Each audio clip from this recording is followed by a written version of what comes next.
The winter wind screamed across the empty fields like it was hunting something still alive. Snow swept over the land in long white waves, swallowing fences, paths, and hope. At the far edge of the wilderness stood an abandoned barn, broken and leaning, forgotten by the world. Inside that barn, hidden beneath rotting boards and frozen hay, a woman lay curled into herself, so thin and weak she barely looked human anymore. Valora Finch was starving. Her lips were cracked and bleeding. Her hands shook so badly she could not keep them still. Deep inside her stomach, a burning pain twisted and clawed, sharp enough to steal her breath. She had not eaten in days. 3, maybe 4. Time had lost meaning once hunger took control of her thoughts. Each breath felt heavier than the last. Snow slipped through the broken walls of the barn and struck her skin like tiny knives. She pulled her torn coat tight around her body, but it did nothing. The cold had already settled deep inside her bones. It felt like it would never leave. Once, Valora had been strong. Once, people came from miles away to ask for her help. Now even the mice avoided her. She dragged herself across the hay toward a small, cracked window. With trembling fingers, she wiped the frost away and looked outside. Not far from the barn stood a farmhouse, dark and silent. No smoke rose from the chimney. No light shone from the windows. No sign of life remained. Just weeks earlier, that house had been full of food, flour sacks stacked high, dried meat hanging from hooks, jars of vegetables lined neatly on shelves. All of it was gone now. Taken. Taken by the same people who once thanked her with smiles and prayers. Valora remembered their faces clearly. Neighbors she had known her whole life. Men whose wounds she had cleaned and stitched. Women whose babies she had helped bring into the world. They had stood outside her door, fear twisting their familiar faces into something cruel and unrecognizable. The town pastor had pointed at the red birthmark on her collarbone and called it the devil's sign. When sickness took 3 children that winter, they needed someone to blame. Valora had been an easy choice. When her husband Samuel tried to protect her, they beat him until he could barely stand. They dragged them both into the town square while snow fell around them. The crowd had watched in silence as the pastor gave them a choice that was no choice at all: leave town forever or burn. That same night, Valora and Samuel fled into the winter with nothing but the clothes they wore. They walked until their feet bled and their lungs burned. They never made it far enough. Samuel did not survive the journey. The cold, the hunger, and the beating proved too much for him. He died in this very barn, his breath growing weaker as Valora held his hand and begged him to stay.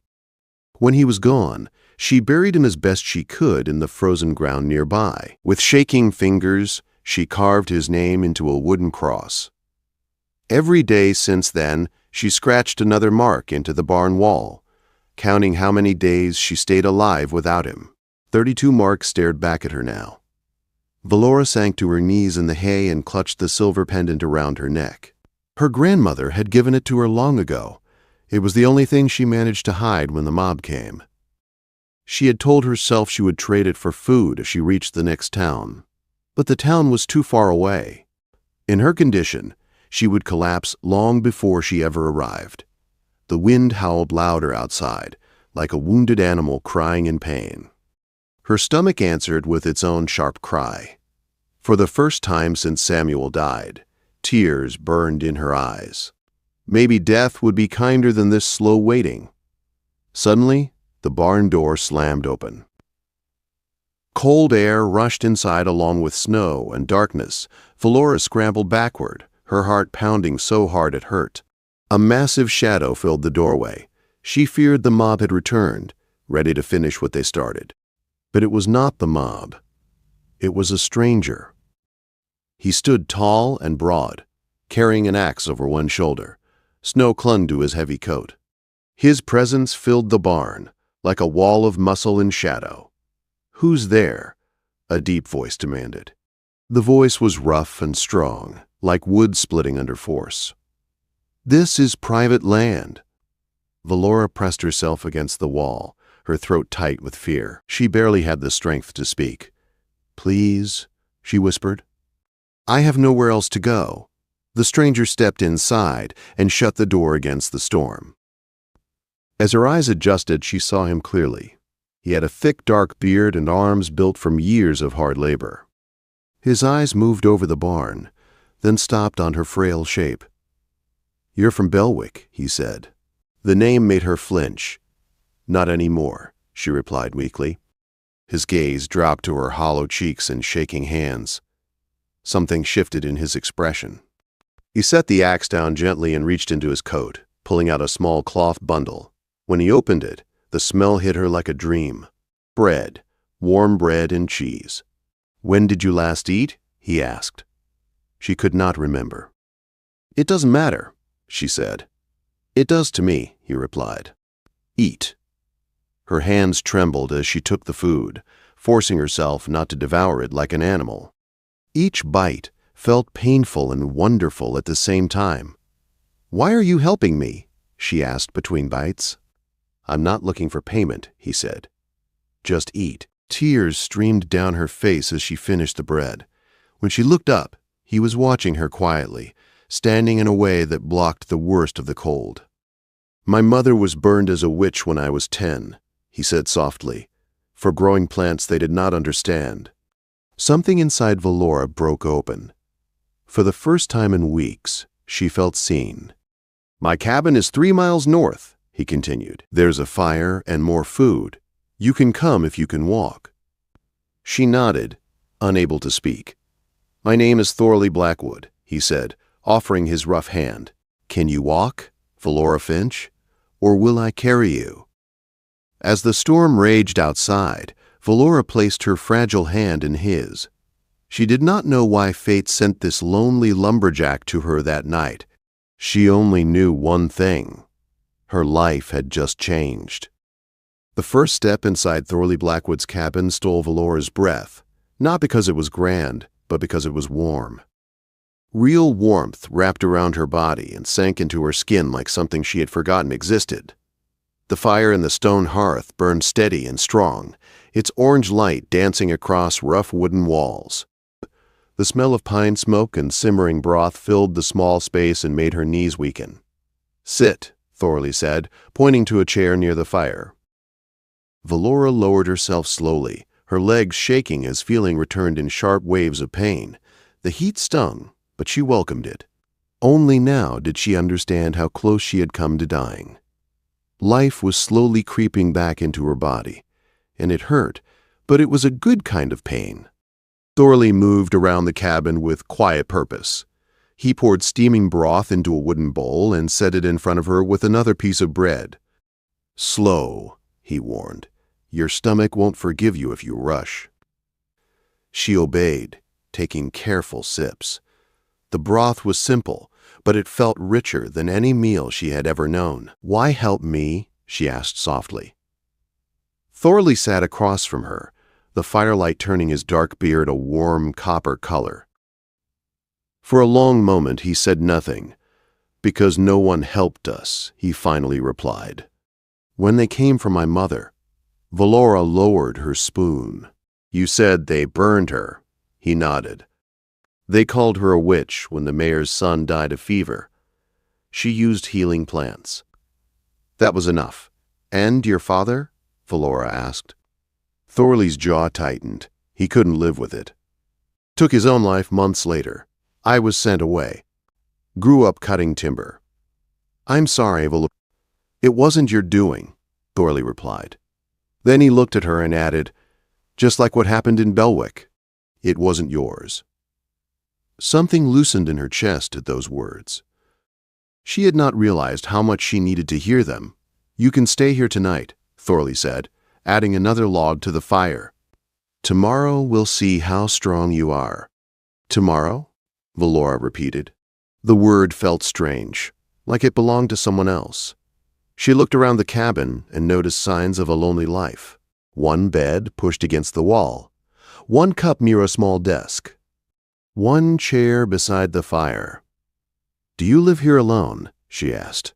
"Yes," he said. After a pause, he added, "Not tonight." Before she could answer, a sudden pounding shook the cabin door. Valora froze. Her heart slammed against her ribs. Thorley's expression hardened.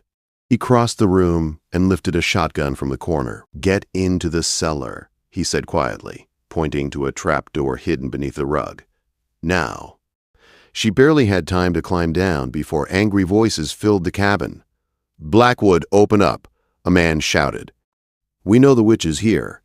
Valora pressed herself against the dirt wall below. Jars of preserved food lined the shelves beside her. Her breath came fast and shallow. "There's no witch here," Thorley replied calmly above her. "Just me and my dinner."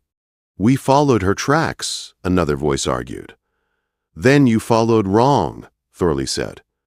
"Only tracks out there are mine." Boots shuffled. Men argued.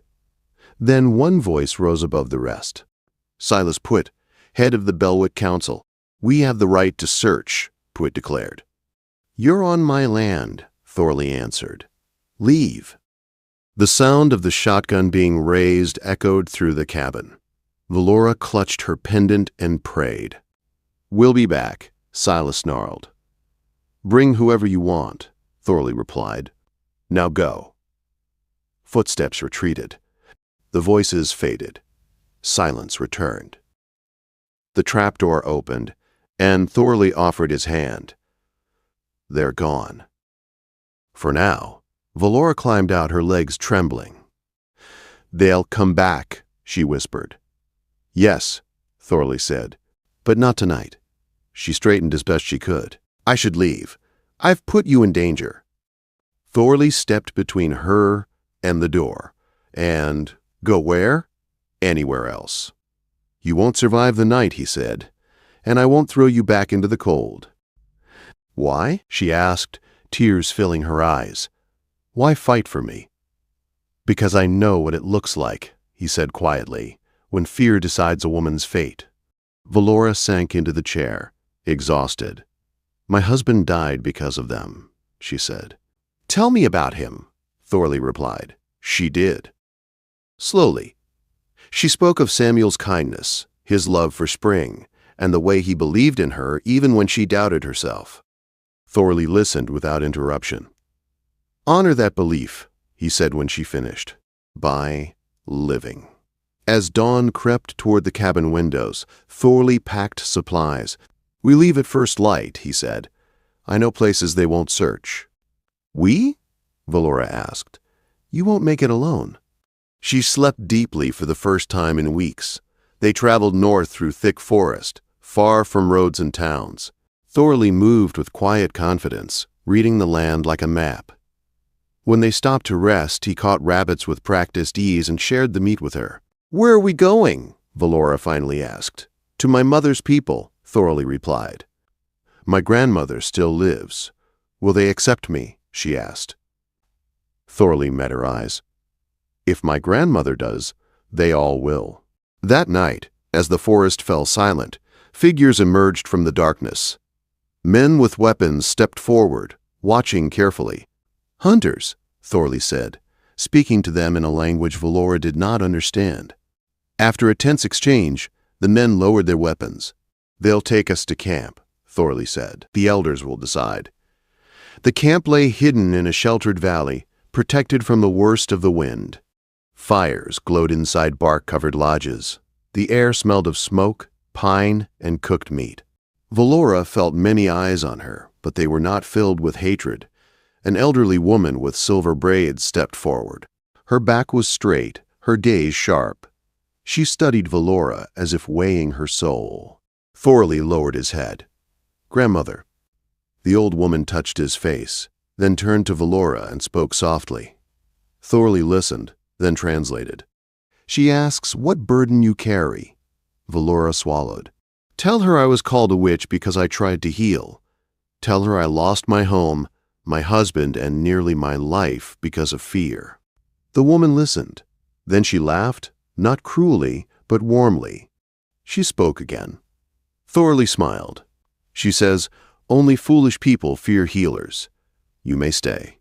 That night, Valora slept in warmth among strangers who did not hate her. For the first time since Samuel's death, her dreams were not filled with snow and hunger. But peace did not last.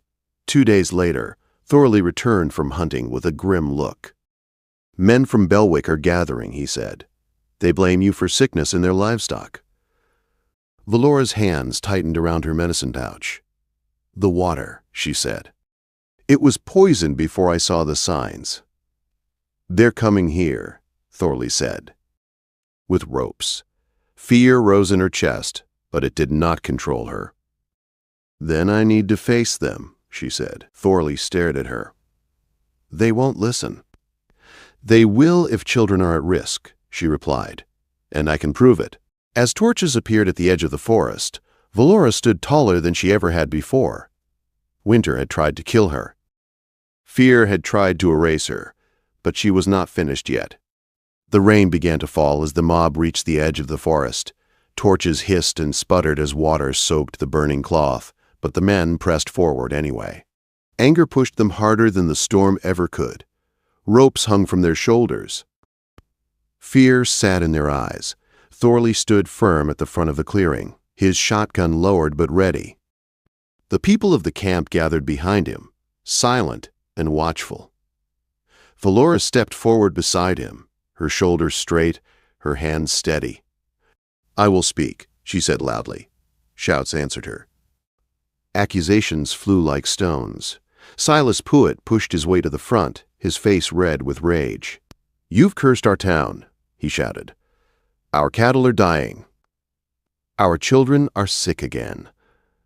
"No," Valora said calmly. Her voice carried despite the rain. "Your water has been poisoned." Laughter broke out among the men, sharp and mocking. "You expect us to believe that?" Silas sneered. "Yes," Valora replied, "because it is the truth. The mining camp upstream has been dumping waste into the creek. Mercury. It sickens animals first, then people." The crowd shifted. Murmurs spread. Doubt crept into a few faces. "It killed your children last winter," Valora continued. "Not me." The town pastor stepped forward slowly. "If this is true," he said, "how do we know?" "Test the water," Valora answered. "Stop drinking from the creek. Use the East Spring. You will see the sickness fade." A man near the back spoke up, his voice uncertain. "The symptoms fit." Silas lunged forward in fury. "She lies." Before he could reach her, a half-starved dog burst from the camp. The same dog Valora had once healed months ago.